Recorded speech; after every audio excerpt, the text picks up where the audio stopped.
अवचेतन मन से संबंधित है ब्रह्म मुहूर्त। ब्रह्म मुहूर्त का सुबह 4 बजे उठने से कोई संबंध नहीं है। ब्रह्म मुहूर्त रात को कितने बजे से शुरू होता है और ब्रह्म मुहूर्त में उठने से आध्यात्मिक और शारीरिक रूप से क्या क्या लाभ होते हैं, समझिए इस लेख में। ब्रह्म मुहूर्त किसी समय से बंधा हुआ ही नहीं है। ब्रह्म मुहूर्त का समय से कोई संबंध ही नहीं है। ब्रह्म मुहूर्त समय की स्थिति पर नहीं, शरीर और चेतना की स्थिति पर निर्भर करता है। हर व्यक्ति का ब्रह्म मुहूर्त अलग अलग समय में शुरू होता है। किसी एक व्यक्ति की कही गई बात या किसी एक व्यक्ति के एक नियत समय पर उठने को ब्रह्म मुहूर्त नहीं कहा जा सकता है। ब्रह्म मुहूर्त शुरू होता है हमारी नींद के पूरा हो जाने के बाद। यदि नींद पूरी तरह से नहीं ली गई है तो ब्रह्म मुहूर्त आएगा ही नहीं। ब्रह्म मुहूर्त शुरू होता है अवचेतन मन के सक्रिय होने के बाद, और अवचेतन मन सक्रिय होता है गहरी नींद में जाने के बाद। यदि गहरी नींद नहीं आई है और अवचेतन मन सक्रिय नहीं हुआ है तो फिर रात 2 बजे उठें या 4 बजे, ब्रह्म मुहूर्त आएगा ही नहीं। हम सुबह उठते हैं, सोच विचार करने लगते हैं और दिन भर काम करते हैं तो हमारा चेतन मन सक्रिय रहता है। फिर रात को जब हम सो जाते हैं तो हमारा चेतन मन भी सो जाता है और अचेतन मन जाग जाता है। जागते ही अचेतन हमें सपने दिखाने लगता है और हम सपनों में खो जाते हैं। फिर आधी रात के बाद जब हमारा शरीर गहरी नींद में प्रवेश करता है तब हमारा अवचेतन मन सक्रिय हो जाता है और हम गहरी नींद में अवचेतन मन में प्रवेश कर जाते हैं। अवचेतन मन ऊर्जा का भंडार है। जहां पर हमारे स्वप्न विलीन हो जाते हैं तो हम ऊर्जा से आपूरित होने लगते हैं। जैसे हम अपने वाहन में ईंधन डालते हैं, ठीक उसी भांति गहरी नींद में जाने पर अवचेतन मन हमारे शरीर में ऊर्जा डालता है। यानी चेतन मन विचार करता है, अचेतन मन सपने दिखाता है और अवचेतन मन हमें ऊर्जा देता है। अर्थात दिन भर काम करने में जो हमारी ऊर्जा खर्च होती है, रात को गहरी नींद आने पर अवचेतन मन से हमें पुनः ऊर्जा मिल जाती है और हम ताजगी अनुभव करते हैं। यदि हमने दिन में काम नहीं किया है, मेहनत नहीं की है, पसीना नहीं बहाया है, शरीर को नहीं थकाया है तो रात को हम गहरी नींद में नहीं जा पाते हैं।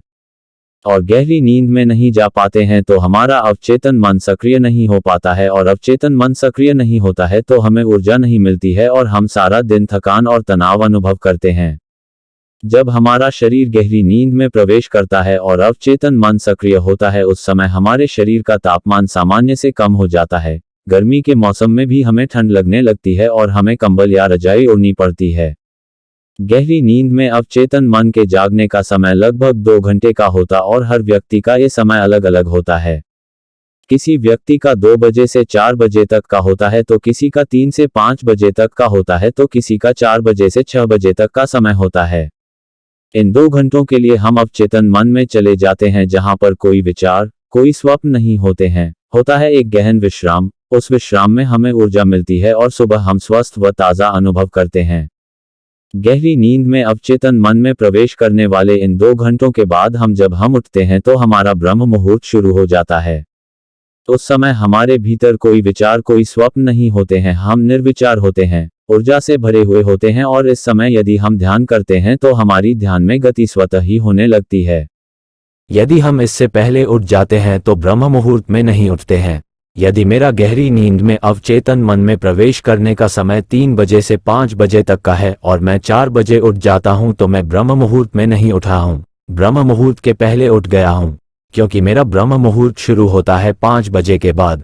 अतः गहरी नींद से बाहर आने के बाद उठना ब्रह्म मुहूर्त में उठना है। गहरी नींद में अवचेतन मन से ऊर्जा लेने के बाद जब हमारी नींद खुलती है तो वह समय हमारे लिए ब्रह्म मुहूर्त है और नींद स्वतः ही खुलती है। अलार्म लगाने की जरूरत ही नहीं होती है। अब हम ध्यान के लिए बैठ सकते हैं। यदि 4 बजे हमारी नींद पूरी नहीं होती है तब हम 4 बजे का अलार्म लगाकर उठते हैं तो हम ब्रह्म मुहूर्त में बिल्कुल नहीं उठ रहे हैं। इसका हमारे आध्यात्मिक और शारीरिक दोनों तलों पर विपरीत प्रभाव होगा। हमारा ध्यान में प्रवेश करना तो दूर, हम और भी तनाव और फ्रस्ट्रेशन का शिकार होने लगेंगे। अतः जब तक नींद पूरी नहीं होती है तब तक ब्रह्म चेतन मन और अचेतन मन, हमारे मन की मुख्यतः 2 अवस्थाएं होती हैं, एक चेतन मन और 2 अवचेतन मन। दोनों के कई और भी स्तर होते हैं। सम्मोहन के दौरान अवचेतन मन को जागृत किया जाता है। ऐसी अवस्था में व्यक्ति की शक्ति बढ़ जाती है लेकिन उसका उसे आभास नहीं होता, क्योंकि उस वक्त वह सम्मोहनकर्ता के निर्देशों का ही पालन कर रहा होता है। चेतन मन, इसे जागृत मन भी मान सकते हैं। चेतन मन में रहकर ही हम दैनिक कार्यों को निपटाते हैं, अर्थात खुली आंखों से हम कार्य करते हैं। परंतु कई लोग जागे हुए भी सोए सोए से रहते हैं। मतलब ये कि जब तक आपके मस्तिष्क में कल्पना, विचार, चिंता, भय आदि चल रहे हैं तो आप पूर्ण चेतन नहीं हैं। अवचेतन मन, जो मन सपने देख रहा है वह अवचेतन मन है। इसे अर्धचेतन मन भी कहते हैं। गहरी सुषुप्ति अवस्था में भी यह मन जागृत रहता है। विज्ञान के अनुसार जागृत मस्तिष्क के परे मस्तिष्क का हिस्सा अवचेतन मन होता है। हमें इसकी जानकारी नहीं होती। बौद्धिकता और अहंकार के चलते हम उक्त मन की सुनी अनसुनी कर देते हैं। उक्त मन को साधना ही सम्मोहन है। सम्मोहन व्यक्ति के मन की वह अवस्था है जिसमें उसका चेतन मन धीरे धीरे निद्रा की अवस्था में चला जाता है और अर्धचेतन मन सम्मोहन की प्रक्रिया द्वारा निर्धारित कर दिया जाता है। साधारण नींद और सम्मोहन की नींद में अंतर होता है। साधारण नींद में हमारा चेतन मन अपने आप सो जाता है तथा अर्धचेतन मन जागृत हो जाता है। सम्मोहन निद्रा में सम्मोहन करता चेतन मन को सुलाकर अवचेतन को आगे लाता है और उसे सुझाव के अनुसार कार्य करने के लिए तैयार करता है। अवचेतन मन की शक्ति। हमारा अवचेतन मन चेतन मन की अपेक्षा अधिक याद रखता है एवं सुझावों को ग्रहण करता है। इसमें हमारी सभी तरह की भूल बिसरी यादें संरक्षित हैं। अवचेतन मन का संबंध हमारे सूक्ष्म शरीर से होता है। इस अवस्था में सूक्ष्म शरीर से संबंध स्थापित करके व्यक्ति दूरस्थ स्थान या देश की यात्रा कर सकता है। यह मन हमें आने वाले खतरे या उक्त खतरों से बचने के तरीके बताता है। यह मन लगातार हमारी रक्षा करता रहता है। यह मन हमें होने वाली बीमारी की यह मन 6 माह पूर्व ही सूचना दे देता है और यदि हम बीमार हैं तो यह हमें स्वस्थ रखने का प्रयास भी करता है। सम्मोहन क्रिया या ध्यान द्वारा इस मन की एकाग्रता, वाणी का प्रभाव व दृष्टि मात्र से उपासक अपने संकल्प को पूर्ण कर लेता है।